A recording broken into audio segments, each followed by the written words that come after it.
Hi, welcome to my farm. My name is Karah Perdue, and here at this barn, my husband and I and our 4 children raise 40,000 chickens. We get our birds on day 1, that's the day that they hatch. We raise them until 16 weeks. Then those birds are taken to a layer house where they'll lay fertilized eggs. Those eggs are collected and taken onto a local hatchery. And after they're hatched out, they're taken to local growers where the birds laying those eggs will be the eggs that you buy at the store. I am so happy that every day I get to work with my family. That is something that's always been very important to me. Whether it's working with my dad at his hog barn or bringing my kids here to the chickens, and we all work together to make our farm a little bit better. We do monitor these animals daily, and sometimes, just like humans, they can get sick. And if that happens, we make sure that we call our vet right away and we come up with a plan to find out what's causing this illness and what we can do to prevent it or to stop it from spreading. Today, I've asked Dr. Brad Gloystein to come and talk to us about how important it is for us to care and treat our animals. Sometimes that care involves antibiotics, and so he can talk to us today about the use of antibiotics in our livestock. As you can see, we have a room full of pigs today, and occasionally they do get sick.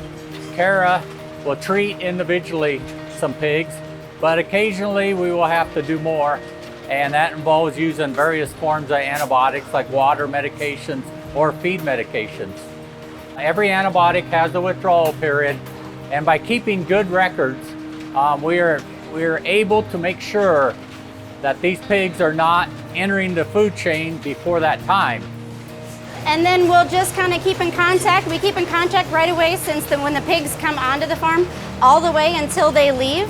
It's great to have a vet that you trust and one that you're able to call 24 hours a day, 7 days a week, that is a trusted source for us. As a CommonGround volunteer, I'm often asked why we raise animals inside.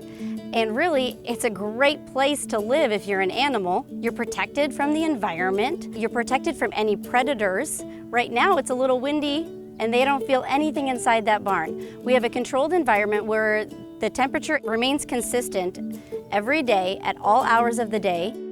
We do light quality checks to make sure that they're getting the adequate amount of light. We do water checks. We do feed checks daily to make sure that pressure for their water is exactly where it needs to be and that all the feed lines are running correctly and they always have adequate access to feed. So we're gonna clean the water out real quick. Here we go. And then let the fresh water, you're gonna feel that water come in. It's gonna be nice and cold, right? Make sure the water is nice and cold. All right, here you guys go. Here's some fresh water. Make sure that these are not stuck, right? They're not, any of them are stuck. The feed line is still coming, the feed's still coming down.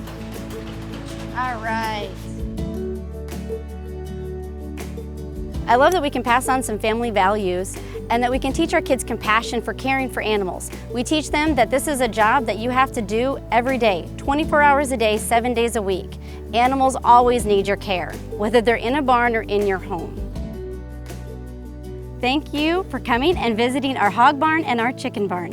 Just like you, we want to make safe and nutritious decisions for our children. We hope that today will help you make those nutritious decisions based on facts and not fear.